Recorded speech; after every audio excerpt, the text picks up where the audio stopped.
What we've seen is we have seen a move back to the U.S. in a lot of areas, and this happened pre-COVID. You know, the companies were looking at more regional builds. What do they need with the flexibility, the culture you have to build? Because everything has changed, and our industry is changing, and we're in a kind of an old traditional business, and changing that mindset and that culture and that diversity is and it's good to get inputs and really share that collaborative. And I love those breakout sessions because we share together, we understand, we kind of empathize. We all do this. We've been there. So some of the things as we're doing here today are sharing our best practices with each other, how we can run our rep firms better. But more than that, we're trying to educate the rest of the world on what the role of a rep is. And if you're a rep looking to find out why to become one, we have the rep information for reps, distributors, and for manufacturers. You're kind of getting it right on the head, because whenever I introduce my job, I always start by saying, oh, so you know how the pandemic makes it hard to get stuff? I'm the guy trying to get the stuff to people who need it. So marketing, I mean, more than anything, I'm hearing marketing for a very good reason. You know, I know, we're trying to engage closely with more and more customers in the field. We have more and more new manufacturers, new technology. People have been, no one has really been laying off the past 2 years at all. It's just that we've been hindered by the ability to see customers. 10.6 million job openings in the U.S. And in my breakout session, I focus on that. I boiled it down to about 350,000 direct sales jobs that can't be filled. We're trying to impress upon our members is that don't give up all the things that you learned how to do in the last 2 years. Video conferencing is in fact face-to-face. I think, and you're absolutely right, the three pillars I don't think, will go away. I think the way that the three pillars will go out and do their business may change over that. Right. Goodness, there's so much to be excited about in this industry. We have basically a big electrification going on of all types of vehicles. The Del Mar Electronic and Manufacturing Show is all about getting together, having fun, free parking, no cost.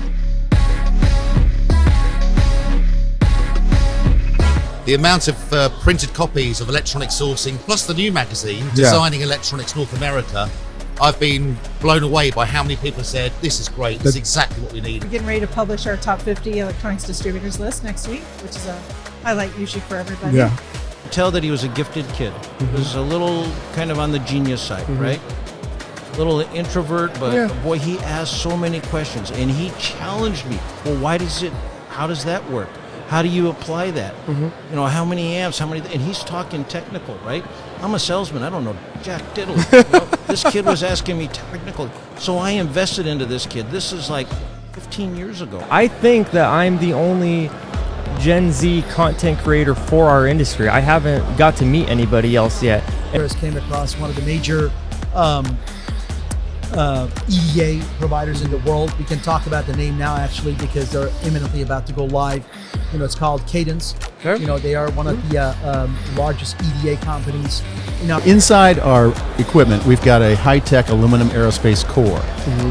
Into that, we drip distilled or DI water, and then immediately turns that into high pressure, 300 psi, high temperature, 300 degree dry vapor. So you've made spaghetti. You hold your hand over the pasta, it's boiling water, 212 degrees, 38% water vapor. We elevate the temperature to 300 degrees, which lowers the water vapor to 4%.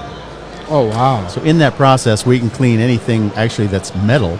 We get contaminant off of metal, and we leave that clean, dry, and hot. Like 3 or 4 major manufacturers. I can only remember 3, but I wanted to say there was one more. But 2 of them completely shut down, and then one completely cut its workforce in half. And it affected our community negatively. We had poverty rise up, we had crime rise up. People were moving out of the city to go somewhere else where they knew that they could thrive. So it was just not a great place to be. And now that we're kind of on our way back up because we had one person come in and invest a lot of money back into our community, businesses want to set up shop in the community I grew up in. We have a new downtown area with new restaurants and new hotels that we didn't even know existed. People are coming to visit. They're excited to be there. It doesn't have a negative reputation like it did before. Yeah, so basically you have your own, I would say, technology stack, and the API transfers data between all the different units of, and it aggregates the data and then puts it into a form or I would say a UI basis that the user can ask and request and query different data that they need to build their whatever product or PC board or component they need to design. Absolutely. No, I think you nailed it, because I think we're very uniquely positioned in the industry to be really the voice of what is going on in the market, right? You can't have innovation without some form of disruption. Right. But yeah, I really want to hit on that, because that's one of the things that we've worked pretty hard on, which is really matching the factory to the design. Because this has been a real big challenge for customers. So that's your structural growth. That is double digits, by all means. Yeah. When you look at the cyclicality of auto, and I'll focus a little bit on global production, but then ultimately just, the SAR or kind of sales numbers here in the US. We're dealing with, I think, what you've seen in PCs and other markets. So, from a production standpoint, the peak global auto production was somewhere 2017-ish, I think, around 95 million units globally were produced. Since 45 years we are doing display solution business. We are developing our own display lines, starting from easy monochrome LCD displays up to full intelligent HMI. Everything is becoming electric. Everything requires a power supply. Everything has a power converter. Now, where we focus on mission critical is really interesting. We're not interested in the consumer focused piece, but they're business to business, mission critical devices where if the product failed, something significant happens. As a company like yourself, investing in helping customers from Europe to US to really design good solutions, and a solution that will have a good lead time and a good price to deliver, correct? Yes. Yeah. I think where we see struggle in our industry is the implementation into the customer's system. Yeah. The customers are used to work with their systems. If it's the ERP system or PLM system or design system, EDA tools.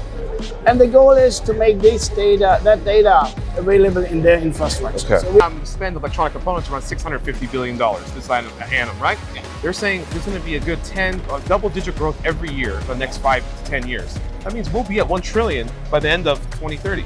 Yeah. So end of 2020. I'm sorry, so what I call the roaring 20s, right? So there's always demand through that. There needs to be demand, there's to be talent, and there's a lot of succession happening. Some of them an API. Some of them, they give us flat feeds, different methodologies. So it's real-time information? It is real-time. It is real-time coding the line items. So for the bill of material of 23 line items, it took like 2-3 seconds. I got 11 items that are coded right off the bat. I got 6 items that have been coded, but I got to do quantity adjustment. And I have for 6 items not quoted, but I'm going to show you what we're going to do with those not quoted. Now, for Transform's market share, there are other companies out there, but where do you think your market share stands within the others? I'm not sure that there's a public information out there, but I think there are 3 main players probably, and they are sharing roughly equal portion of the market. What I can say is that Transform's revenue last financial year was $25 million, and we will probably go 100% every year for next few years. For some of your key customer accounts, the APIs to be able to get the real-time That's actually inventory. the way that we connect with most of the distributors. There's still some that do business via EDI, so we're there too. But I'll say the vast majority now are APIs.